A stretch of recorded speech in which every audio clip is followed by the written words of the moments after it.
first of all, you woke up this morning. It's been 2 years to the day since this unimaginable day. Try and help me understand as you woke up this morning, what was going through your mind?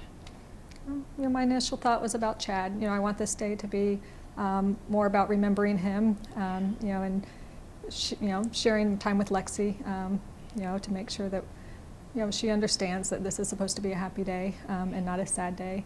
It's easy to get wound up, in all the chaos going on and where we're at today, 2 years later, and that it's still not over and that we still don't have closure. But today is not about that.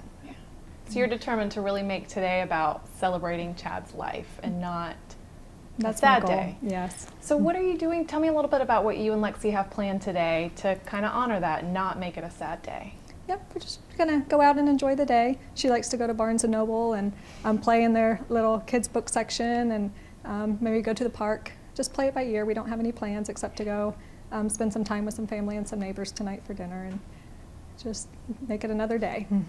How do you, not just today on this 2-year marker, how do you keep Chad's memory alive every day when you're at home? Like, what are some things that you have implemented in your life and Lexi's life that really keep his memory there? Well, Lexi is the spitting image of him, personality, looks, everything. So, just seeing her, wanting her to know her father, that he might not be here in body, but he's here in spirit, so we talk about him, and she's very curious. She asks a lot of questions, and, we go about our same routine, as we did before, just to try to keep things normal for her, so. She's coming up on 4, is that correct? Yes, well, 3 going on 13 is what it seems like. What kind of questions does she ask, about her dad? What does she ask you? Pretty much everything. One day it'll be, she's accomplished something and she's excited that she did something she's been working towards, and she wants to know what his reaction would be. Would he be excited? Would he be proud of her? And I have to, reassure her that, that he is and he, would be. And then at other days, she wants to know about that mean man that hurt Daddy. Is he in jail? Where is he? Why did he do it?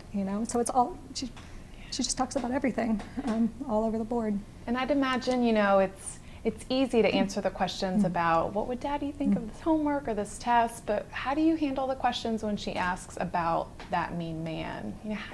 What do you say? It's hard. It's just kind of letting her know, that justice is in process. She doesn't understand it, but letting her know that, that is not our worry, that that's being handled, and just try to focus on the positive and reassure her that, we're safe and that we're happy and we're moving on, and that we're not going to waste our time or our breath on him.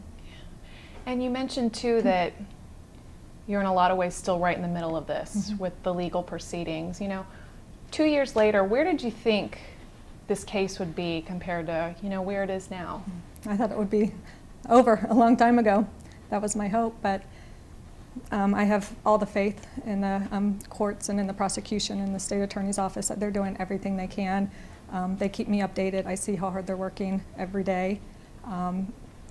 It's unfortunate that it's taking this long, but I'd rather them do it right, and not make any mistakes and not have anything continue on even longer in the end. So absolutely. There's some perception out there that the defense side of this keeps delaying things, that it just keeps dragging on. And all the while he's getting credit for time served. What is your thought, when this is said and done, if he, spends little to no time in prison, because I guess my question for you is, how much time should Curtis Reeves, from your view, be locked up? In my view, for the rest of his life. He took, Chad's life. He doesn't get that back. I don't get to spend time with him. Lexi doesn't get to know him. Why should, he not receive his full punishment? But again, my focus is not on Mr. Reeves. Whether he reaches his punishment here or when he meets his maker, that's not for me to worry about. I have to live my life whether he's in jail or he's at home or he's found guilty or found not guilty.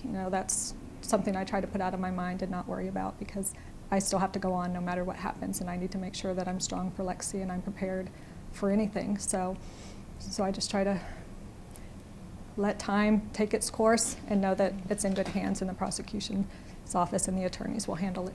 I can't say it enough, just your strength and be able to have that mindset is just tremendous, like that you just have a really forward-looking thought about all this. Can we talk about the lawsuit a little bit? Absolutely. Yeah, I read the lawsuit. I kind of read some of the, the stuff TJ sent out that went along with it. I want to know, you mentioned that you wanted to be a part of change and to have some betterment come out of this. Can you be specific as you can? What are some of these positive changes that you want out of this civil lawsuit? I would like for families to be able to go out to a movie theater, a family environment, and have peace of mind knowing that they're safe, that they can go out and enjoy a couple of hours, enjoy a movie, and not have to fear for their lives. As far as specifics, that's not something that I'm prepared to talk about, but something needs to change. And I think with Regal being one of the largest movie theaters, that they've recognized this, and they're now doing bag checks. It's not me to say that that's what this specific chain needs to do, but something more needs to be done. People deserve to be safe and to be able to go out and enjoy themselves and have peace of mind. Sure, that was so well said. Like I said, I've read it, but I just would like to hear in your words, why are you holding in this civil lawsuit the developer, the theater, and then that one specific manager? From your point of view, why are those three parties responsible for this? Because it's all tied together. Mr. Reeves went to complain to a manager about a specific problem. Why did he not respond? Why did he not take the time to walk back to the movie theater? My husband would not be dead if he had resolved the issue on his own, or taken some type of action to try to de-escalate the situation. The movie theater, the training of their employees, is that how they're trained? Is just to ignore people's complaints? There's so much involved. The landowner, knowing that the tenants were serving alcohol, knowing that it was a crime-ridden area, all of those things are a factor. And they all just kind of tie together hand in hand. What is your thought too, or did you consider, while this civil litigation is pushing through with the theater, the developer, this manager, was there any consideration to sue Mr. Reeves in a civil court, like at this time? Say again? Okay, I can ask TJ more about that if you want. That's fine. Again, you thought it would be so much further along. What's it going to take to, hopefully next time I'm sitting here talking to you to have some conclusion? What's it going to take? I think the judge is just eventually going to have to make the decision that enough is enough. Maybe get a little more stern and help push this along. I know that there are things that come up and that's cause delays and that are valid, but I think, in my opinion, that there's things as well as that it's a game, as you mentioned on the defense side, to keep them out as long as possible, or whatever that might be. But I think it's just going to have someone say, it's 2 years now. This family, not just me and Lexi, but Chad's mother and sister and brother, and everybody involved deserves some closure. Yeah. There's so many people that follow this case, but more specifically your story and your family's story. Have you felt that over the last 2 years? People in the community really, wrapping their arms around you? Oh, unbelievable. People that you never expect in ways that you never expected, that can have an impact on you.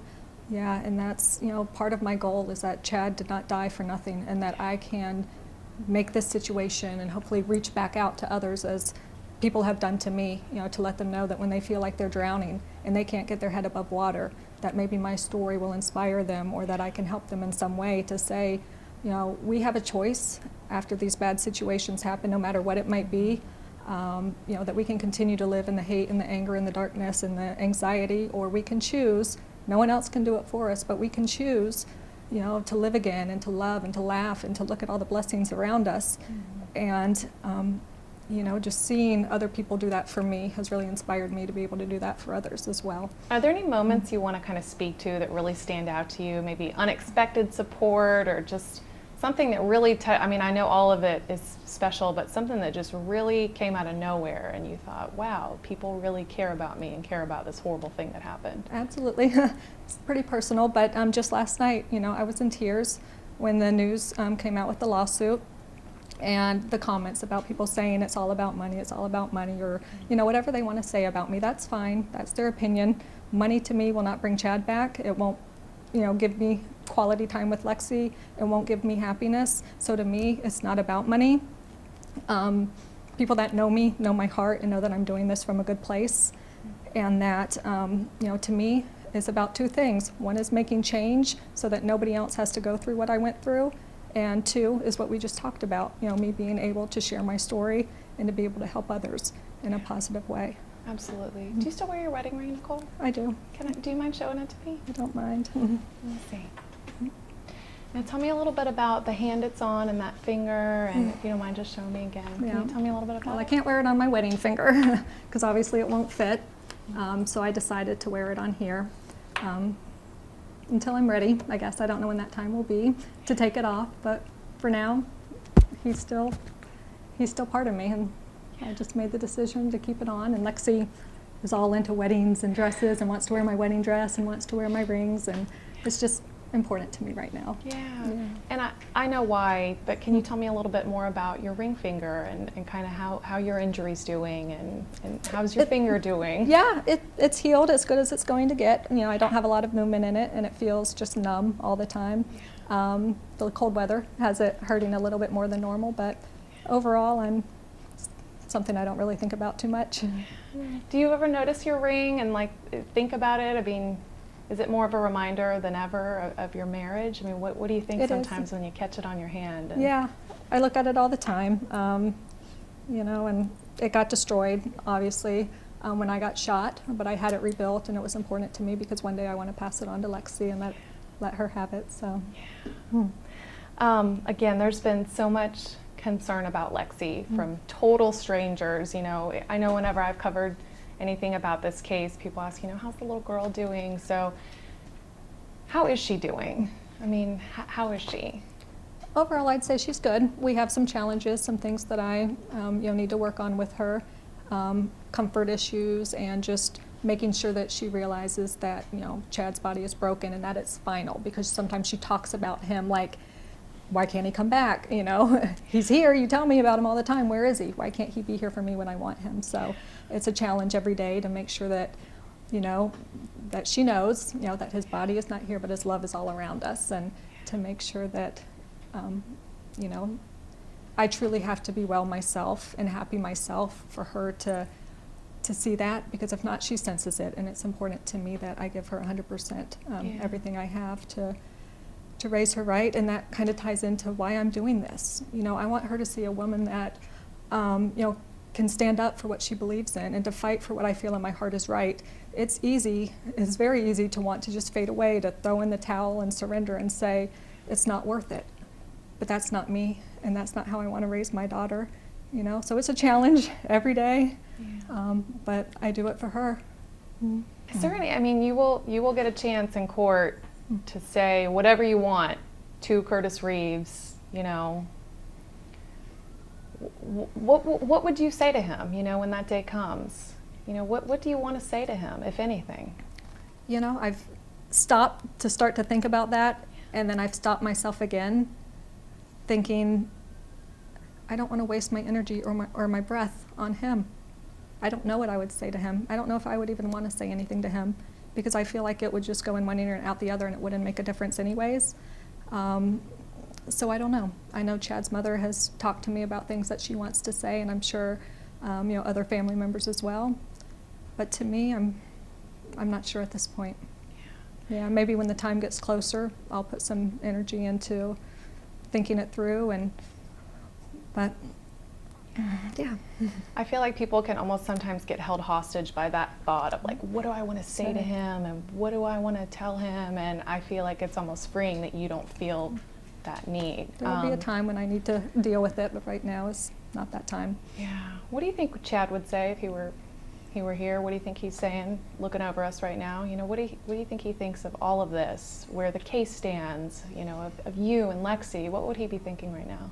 Yeah, I'm not sure he would believe it. I'm not sure that people really understand the magnitude of something like this happening. How many people it affects, and how it, just how things get so built up, and I think he would just be proud of us, his girls, that he would want to see us happy, and that he would want to know that we're okay, and that we're making it the best we can, and that we're doing something so that his death wasn't wasted. And if it's saving one life or reaching somebody and helping someone, whatever it is, I think he would be proud.